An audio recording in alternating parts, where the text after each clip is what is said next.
저는 박영자입니다. 올해 68이죠. 평생 식당을 하며 살아왔어요. 손님들 밥 차려주고 설거지하고 장사 마감하고 그렇게 하루하루 성실히 살다 보니 어느새 이 나이가 되었네요. 그날도 평범한 아침이었어요. 시장에 나가서 도연이 좋아하는 통닭을 하나 샀습니다. 둘째 아들이거든요. 요즘 부쩍 기운이 없어 보이더라고요. 회사 일이 힘든가 봅니다. 그래서 엄마가 뭔가 해주고 싶은 마음이 간절했어요. 통닭집 아주머니가 오늘 갓 튀긴 거라 따뜻해요라고 하시더군요.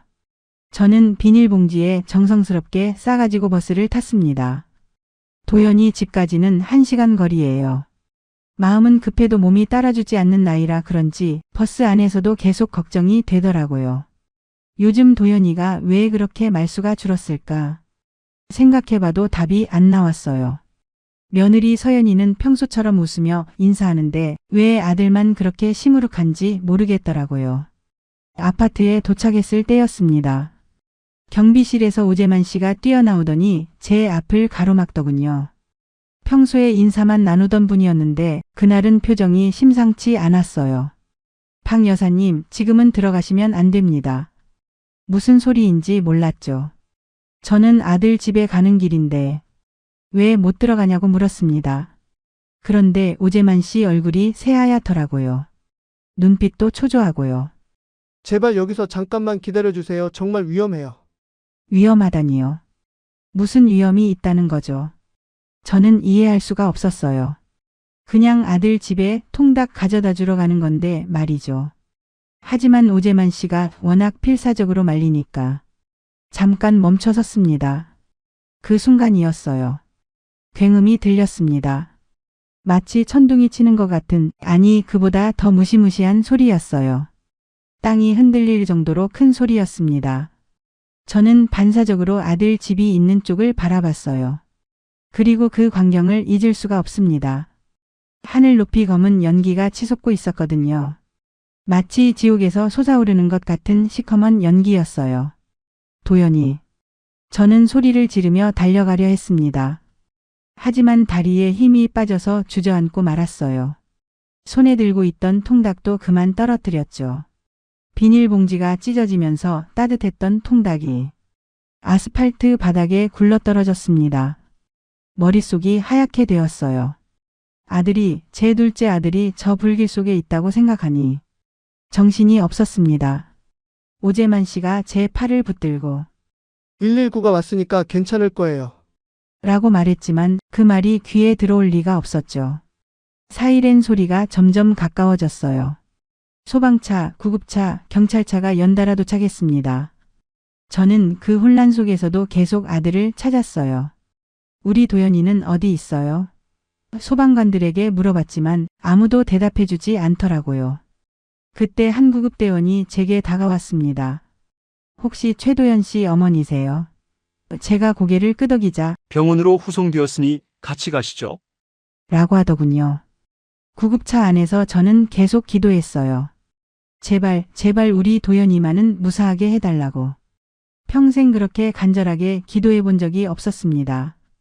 창밖으로 보이는 풍경도 사이렌 소리도 아무것도 제대로 들리지 않았어요. 오직 아들 생각뿐이었습니다. 병원에서 눈을 뜬 건 그날 밤이었어요. 천장의 하얀 조명이 눈을 찌르더군요. 머리가 지끈지끈 아팠지만 제일 먼저 든 생각은 아들이었습니다. 도연이는 어떻게 됐어요? 간병인이 의사를 불러왔어요.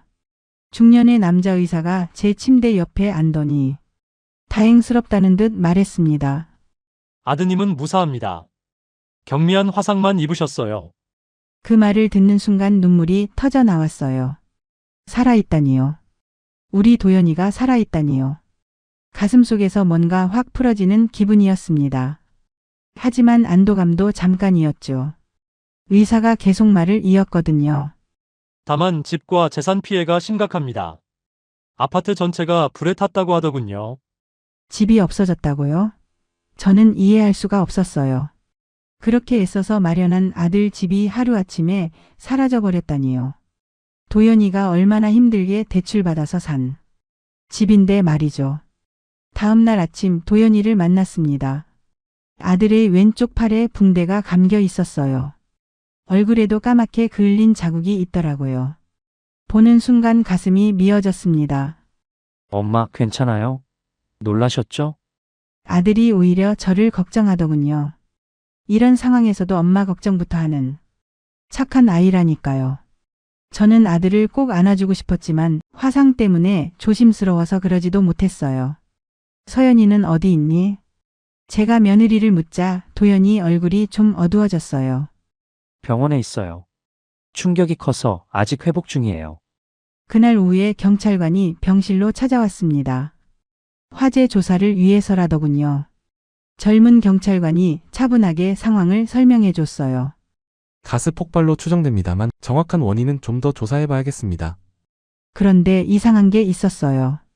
경찰관이 말하기를 며느리 서연이가 화재 전날 은행에서 큰 금액을 인출했다는 거예요. 얼마냐고 물어보니 5천만 원이라더군요. 왜 갑자기 그런 큰 돈을? 제가 묻자 도연이가 당황하는 기색이 역력했어요. 아, 그건 서연이가 친구 결혼식 축의금 때문에. 말끝을 흐리더라고요. 축의금에 5천만 원이요? 아무리 생각해도 이상했습니다. 하지만 그때는 단순히 의문만 들었어요. 그날 밤 잠이 오지 않았어요. 계속 뭔가 걸리는 게 있더라고요. 머릿속에 자꾸 떠오르는 장면이 있었거든요. 아파트 앞에서 오재만 씨가 저를 막을 때 잠깐 본 것 같았는데요. 멀리서 누군가가 웃고 있는 모습을 본 것 같았어요. 그런데 그게 누구였는지 확실하지 않았죠. 머리가 어지러워서 제대로 보지 못했거든요. 다음 날 도연이한테 물어봤습니다. 화재 났을 때 서연이는 어디에 있었니? 집에 있었다가 겨우 빠져나왔어요.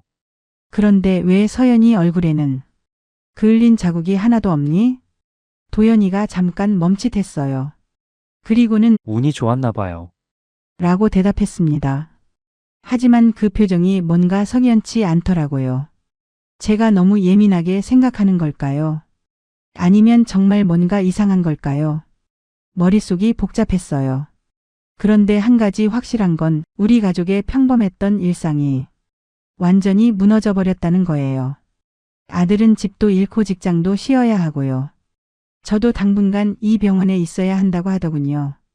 평생 모아온 아들의 재산이 하루아침에 제가 되어버렸어요. 이제 우리는 어떻게 살아가야 할까요? 사실 며느리와의 관계가 처음부터 좋지 않았어요. 도연이가 서연이를 처음 데려왔을 때부터 뭔가 어색했거든요. 너무 완벽해 보였달까요? 말도 예쁘게 하고 옷차림도 깔끔하고 웃는 모습도 그럴듯했어요. 하지만 왜인지 모르게 어딘가 어색했습니다. 결혼하고 나서 첫 김장철이었어요.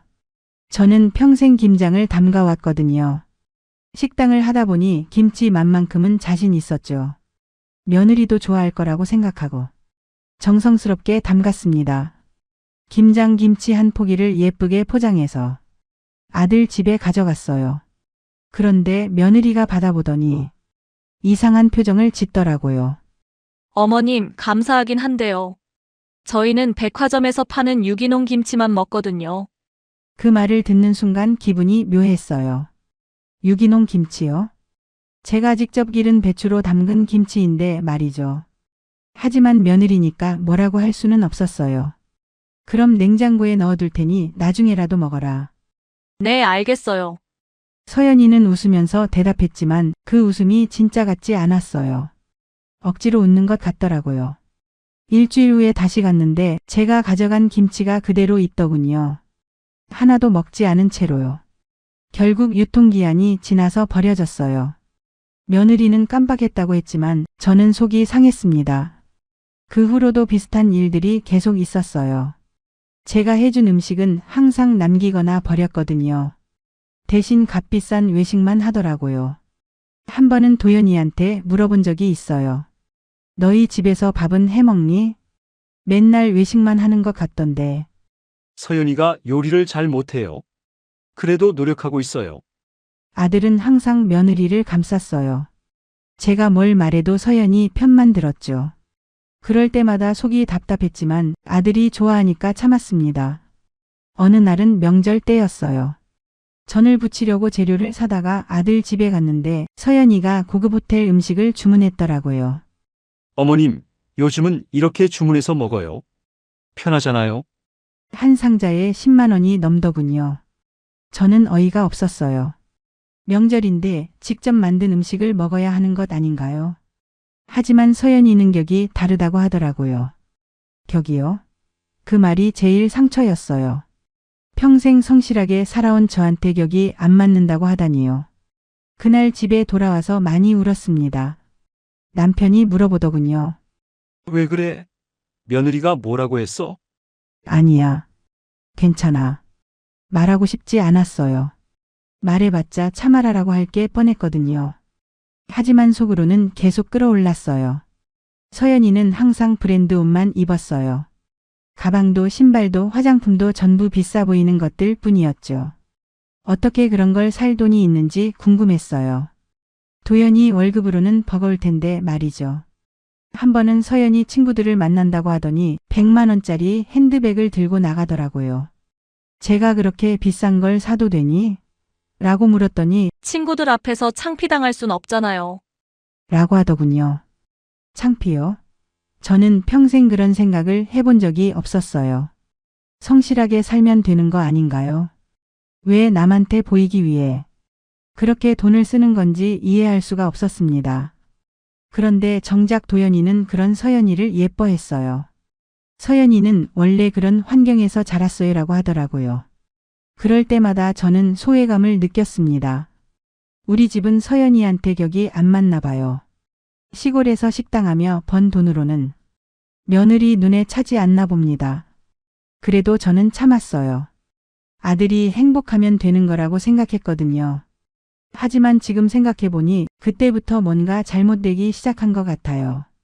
서연이의 허영심이 점점 더 커져만 갔고 저는 그걸 그냥 지켜만 보고 있었죠. 만약 그때 좀 더 강하게 말했다면 이런 일이 생기지 않았을까요? 병원에서 퇴원한 후 경찰서에서 조사를 받았어요. 형사가 여러 가지 질문을 했는데 제가 본 것에 대해서도 물어봤습니다. 폭발 전에 특이한 점을 보신 게 있으세요? 저는 그때 기억나는 게 있었어요. 멀리서 누군가 웃고 있는 모습을 본 것 같다고 했죠. 하지만 확실하지 않다고도 했어요. 혹시 그게 누구였는지 기억나세요? 잘 확실하지 않아요. 하지만 서연이 같았던 것 같기도 하고 그 순간 형사의 표정이 바뀌더라고요. 뭔가 의미심장한 눈빛이었어요. 며느님이 웃고 계셨다고요? 집이 폭발하는 상황에서요? 네, 그런 것 같았어요.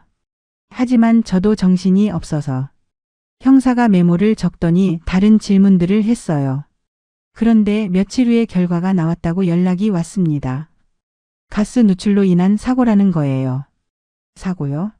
그럼 누군가 일부러 한 게 아니라는 뜻인가요? 네, 조사 결과 고의성은 발견되지 않았습니다.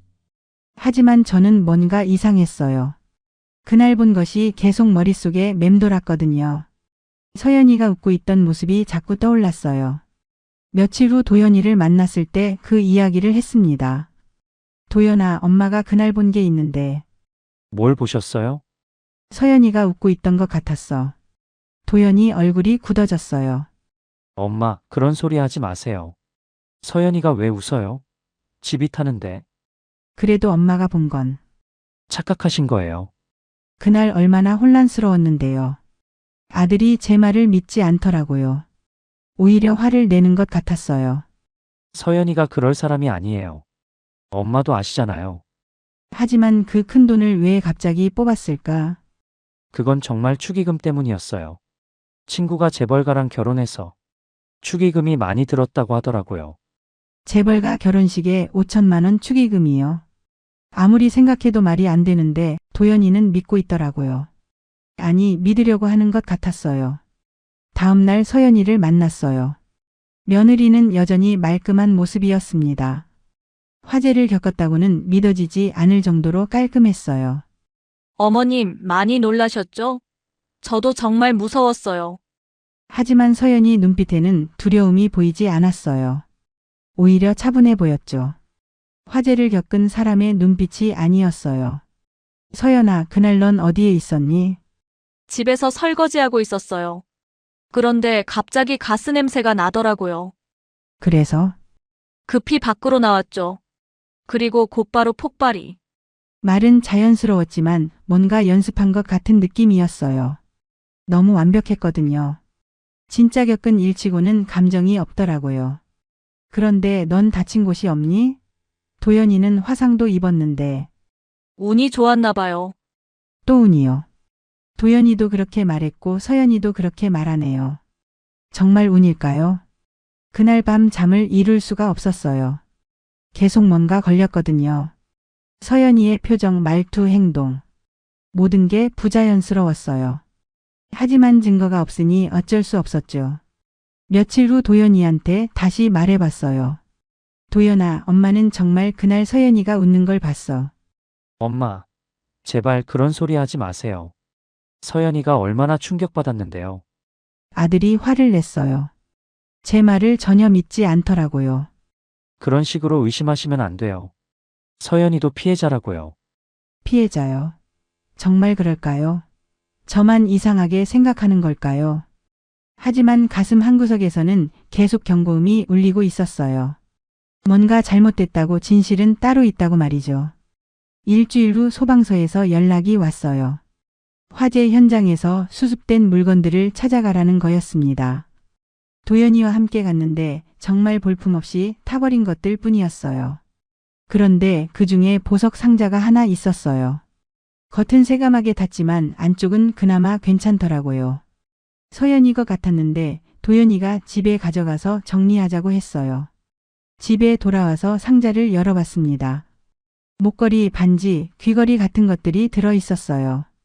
그런데 이상한 게 있었습니다. 상자 바닥에 뭔가 붙어 있더라고요. 도연이가 조심스럽게 떼어냈는데 신분증이었어요. 하지만 서연이 신분증이 아니었죠. 다른 이름이 적혀 있었거든요. 이게 뭐지? 도연이도 당황했어요. 김미영이라는 이름이었는데 사진은 분명 서연이었어요. 이거 서연이 맞지? 사진은 서연이 같은데 이름이 왜 이래? 더 자세히 뒤져보니 또 다른 신분증이 나왔어요. 이번에는 박수정이라는 이름이었습니다. 역시 서연이 사진이었어요. 저는 소름이 끼쳤어요. 며느리가 왜 이런 걸 가지고 있는 거죠? 가짜 신분증을 여러 개나 말이에요. 도연아, 이게 뭐 하는 용도인지 아니? 도연이는 말을 잇지 못했어요. 손이 떨리고 있더라고요. 그때 상자에서 또 다른 것이 나왔어요. 작은 수첩이었는데 여러 사람의 이름과 전화번호가 적혀 있었습니다. 그리고 옆에 금액이 적혀 있더라고요. 김 대표 2천만 원, 박 사장 5천만 원, 정 회장 1억. 뭔가 돈과 관련된 거래를 기록한 것 같았어요. 하지만 정확히 뭘 하는 건지는 알 수 없었죠. 마지막에 나온 건 더 충격적이었어요. 은행 통장이었는데 서연이 이름이 아니라 김미영 명의였어요. 잔고를 보니 놀라울 정도로 많더라고요. 이게 대체 뭐야? 도연이가 중얼거렸어요. 얼굴이 새하얗게 변해 있더라고요. 저는 그때야 확신했습니다. 뭔가 크게 잘못된 게 있다는 걸요. 서연이가 단순한 며느리가 아니라는 것도요. 엄마 말이 맞았어요. 도연이가 떨리는 목소리로 말했어요. 그날 서연이가 정말 웃고 있었던 거네요. 그제야 아들이 제 말을 믿어주더라고요. 하지만 기분이 좋지 않았어요. 제가 옳았다는 걸 증명하고 싶었던 게 아니거든요. 우리 가족이 속았다는 게 너무 충격적이었습니다. 이제 어떻게 해야 하지? 도연이가 물었지만 저도 답을 알 수 없었어요. 경찰에 신고해야 할까요? 하지만 이것만으로는 화재와 직접적인 연관성을 증명하기 어려울 것 같았어요. 그날 밤 저는 많은 생각을 했습니다. 서연이가 대체 누구일까요? 왜 우리 아들에게 접근했을까요? 그리고 이 모든 게 계획된 일일까요? 하나씩 떠올려 보니 의심스러운 점들이 많았어요. 서연이가 항상 비싼 걸 좋아했던 것, 출신 배경이 애매했던 것, 친구들을 한 번도 만나본 적이 없었던 것. 모든 게 이상했습니다. 도연이도 같은 생각이었나 봐요. 다음 날 만났을 때 말하더라고요. 엄마, 저도 이상한 게 많았어요. 서연이 과거에 대해 물어보면 항상 얼버무렸거든요. 그래도 넌 그때는 몰랐잖니. 사랑에 눈이 멀었나 봐요. 의심하고 싶지 않았고요. 이제라도 깨달아서 다행이었지만 이미 많은 걸 잃은 후였어요. 집도 재산도 그리고 가족의 평화도 말이죠. 이제 정말로 진실을 밝혀야겠어. 제가 말하자 도연이가 고개를 끄덕였어요. 네, 엄마. 이대로 당하고만 있을 순 없어요. 며칠 후 저는 옛 지인을 만나러 갔어요. 김상우라는 분인데 젊었을 때 형사로 일하셨거든요. 지금은 퇴직해서 작은 탐정 사무소를 운영하고 계시지요. 영자야, 오랜만이네. 그런데 얼굴이 왜 그래? 상우 씨가 걱정스럽게 물어보더군요. 저는 그동안 있었던 일들을 자세히 말씀드렸어요. 화재부터 시작해서 발견한 증거들까지 전부요. 상우 씨는 진지하게 들어주시더니 고개를 끄덕였습니다. 이건 단순한 고부 갈등이 아니야. 전문적인 사기 조직의 냄새가 나. 사기 조직이요? 응. 가짜 신분증에 여러 명의를 수첩, 그리고 큰 돈들. 이런 건 혼자서 할 수 있는 게 아니거든. 상우 씨 설명을 들어보니 더 무서워졌어요. 우리 아들이 조직적인 사기에 당한 거라니요. 그럼 어떻게 해야 하나요? 일단 더 확실한 증거가 필요해. 그 여자가 지금 뭘 하고 있는지 알아봐야겠어. 상우 씨가 며칠간 조사해 주셨어요. 그리고 놀라운 사실을 알려주시더라고요. 영자야, 내 며느리가 청담동 고급 카페에서 자주 목격된대. 청담동요? 응. 그런데 거기서 또 다른 남자들과 만나고 있어. 나이 많은 부자들 말이야. 이미 다른 표적을 물색하고 있다는 뜻이었어요. 우리 집 태운 것도 모자라서 또 다른 가족을 망치려고 하고 있는 거죠. 이제 확실해졌네. 이 여자 완전히 전문 사기꾼이야. 상호 씨가 계획을 세워주셨어요. 직접 증거를 잡아야 한다는 거였어요. 영자야, 내가 직접 그 카페에 가보는 게 어때? 제가요? 그런데 서연이가 저를 알잖아요. 아니야. 변장하고 가는 거지. 청담동 부자 과부로 말이야. 처음에는 말도 안 된다고 생각했어요. 제가 무슨 청담동 부인이냐고요. 하지만 상우 씨 말을 듣다 보니 할만했어요. 평생 장사하면서 사람 보는 눈은 키웠잖아. 그리고 서연이 같은 여자들이 어떤 말에 넘어가는지도 알고 있고. 맞는 말이었어요. 저는 평생 다양한 사람들을 상대해 왔거든요. 손님들 중에는 온갖 사람이 다 있었어요. 그런데 옷은 어떻게 해요? 저한테 그런 비싼 옷이 어디 있어요? 그건 걱정 마. 내가 다 준비해 줄게. 상우 씨가 모든 걸 계획해 주셨어요. 가발, 화장, 옷까지 전부요. 거울을 보니 저도 놀랐어요. 완전히 다른 사람 같더라고요. 이름은 박순희로 하자. 남편이 건설업으로 돈 많이 벌었는데 작년에 돌아가셨다는 설정이야. 연습도 여러 번 했어요. 말투부터 걸음걸이까지 전부요. 처음에는 어색했지만 점점 익숙해졌어요. 영자야, 너 연기 재능 있네. 진짜 부자 과부 같아. 상우 씨가 농담하시더라고요. 하지만 저는 진지했어요. 우리 가족을 망친 서연이를 반드시 잡아야겠다고 마음먹었거든요.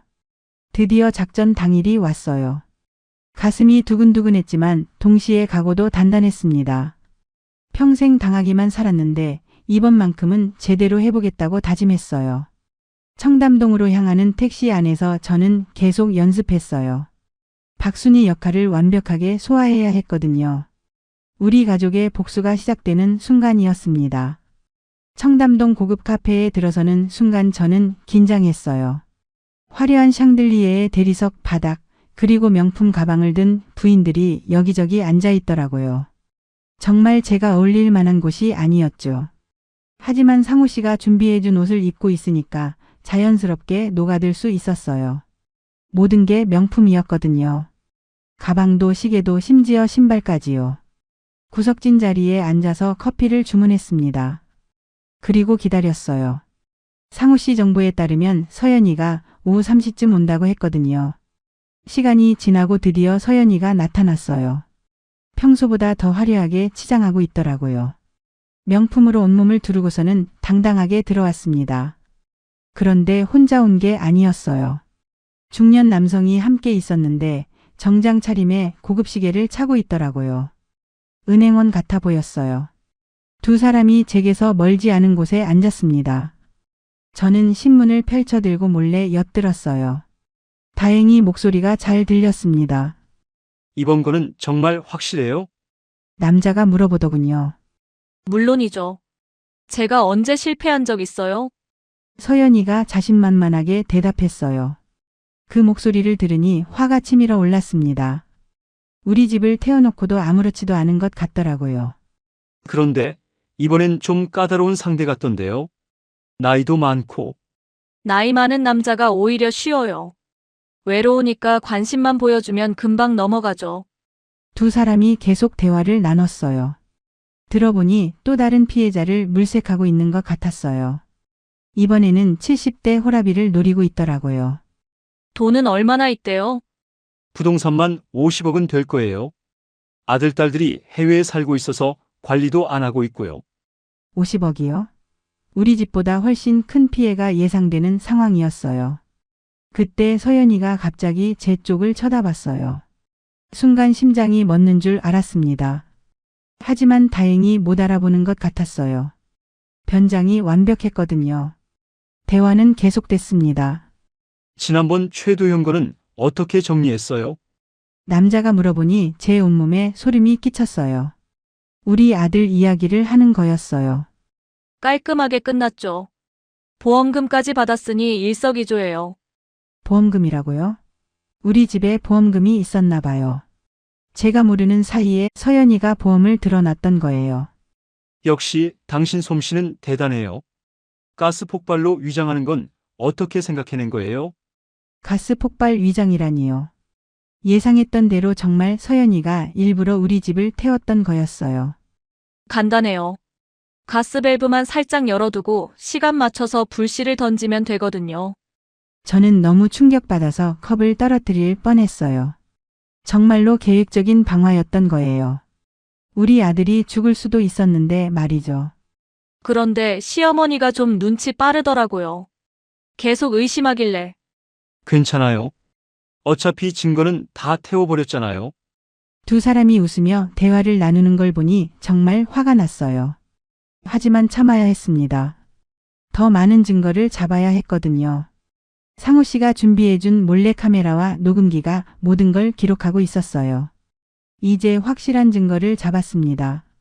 다음 타겟은 언제 만날 예정이에요? 내일 저녁에 호텔에서 만나기로 했어요. 롯데호텔 37층 라운지에서요. 호텔 정보까지 들었으니 완벽했어요. 이제 경찰에 신고할 수 있겠더라고요. 두 사람이 자리를 뜨자 저도 조용히 나왔습니다. 상우 씨가 밖에서 기다리고 있었어요. 어땠어? 다 녹음했어요. 이제 확실한 증거가 있어요.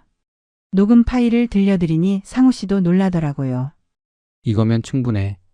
내일 바로 경찰서에 가자. 그날 밤 저는 잠을 이룰 수가 없었어요. 드디어 진실이 밝혀질 거라는 안도감과 동시에 우리 가족이 그동안 얼마나 큰 위험에 처해 있었는지 깨달았거든요. 만약 서연이 계획이 조금만 달랐다면 도연이가 죽을 수도 있었어요. 생각만 해도 끔찍했습니다. 하지만 이제는 달랐어요. 우리가 이겼거든요. 다음 날 아침 일찍 경찰서에 갔어요. 상우 씨와 도연이가 함께 갔습니다. 담당 형사에게 녹음 파일과 영상을 보여드렸죠. 형사가 파일을 듣더니 깜짝 놀라더라고요. 이건 정말 중요한 증거네요. 바로 수사에 착수하겠습니다. 그날 오후에 서연이가 체포됐어요. 호텔에서 새로운 피해자를 만나려던 순간이었죠. 함께 있던 공범도 같이 잡혔습니다. 경찰 조사를 받으면서 모든 진실이 드러났어요. 서연이는 전문 결혼 사기꾼이었습니다. 지금까지 6명의 남성을 속였고 총 20억 원이 넘는 돈을 가로챘더라고요. 우리 아들은 6번째 피해자였어요. 서연이가 도연이에게 접근한 것도 처음부터 계획된 일이었죠. 성실하고 순박한 성격을 이용한 거였어요. 보험금 이야기도 사실이었어요. 서연이가 몰래 화재보험에 가입했고 집을 태운 후 3억 원을 받으려고 했던 거예요. 다행히 수사가 시작되면서 보험금 지급이 중단됐습니다. 재판이 열렸을 때 저는 증인으로 출석했어요. 서연이를 다시 보니 복잡한 감정이 들었습니다. 한때는 며느리라고 생각했던 사람인데 이렇게 법정에서 만나게 되다니요. 피고인은 자신의 행위에 대해 어떻게 생각하십니까? 판사가 물어봤지만 서연이는 끝까지 뻔뻔했어요. 저는 잘못한 게 없습니다. 그냥 사랑했을 뿐이에요. 사랑이라고요? 우리 집을 태우고 아들을 죽일 뻔한 게 사랑이라고요? 정말 이해할 수 없었습니다. 하지만 증거는 확실했어요. 녹음 파일, 영상, 그리고 가짜 신분증들까지. 서연이가 변명할 여지가 없었죠. 결국 서연이는 징역 7년을 선고받았어요. 공범들도 모두 처벌받았고요. 재산도 환수돼서 피해자들에게 배상할 수 있게 됐습니다. 재판이 끝난 후 도연이가 저에게 무릎을 꿇고 사과했어요. 엄마, 정말 죄송해요. 그동안 엄마 말을 안 믿어서. 아들이 눈물을 흘리는 걸 보니 제 마음도 아팠어요. 하지만 화나지는 않았습니다. 사랑하는 사람을 믿고 싶어 하는 게 잘못은 아니니까요. 괜찮아. 이제 다 끝났잖니. 앞으로는 엄마 말씀 잘 들을게요. 다시는 이런 일 없을 거예요. 저는 아들을 일으켜 세우고 꼭 안아줬어요. 그동안 얼마나 힘들었을까 싶더라고요. 며칠 후에 놀라운 소식을 들었어요. 서연이 사기 사건이 언론에 알려지면서 다른 피해자들이 나타났던 거예요. 저희보다 더 심한 피해를 입은 분들이 많더라고요. 그 중에 젊은 부부가 있었는데 신혼집을 잃고 빚까지 지게 됐다고 하더라고요. 저는 그 부부를 찾아가서 위로해드렸어요. 저희도 같은 피해를 당했어요. 힘들겠지만 포기하지 마세요. 그리고 제가 받은 배상금 중 일부를 그 부부에게 드렸습니다. 돈이 문제가 아니었어요. 같은 아픔을 겪은 사람들끼리 서로 도와야 한다고 생각했거든요. 할머니 정말 감사합니다. 젊은 부부가 눈물을 흘리며 고마워했어요.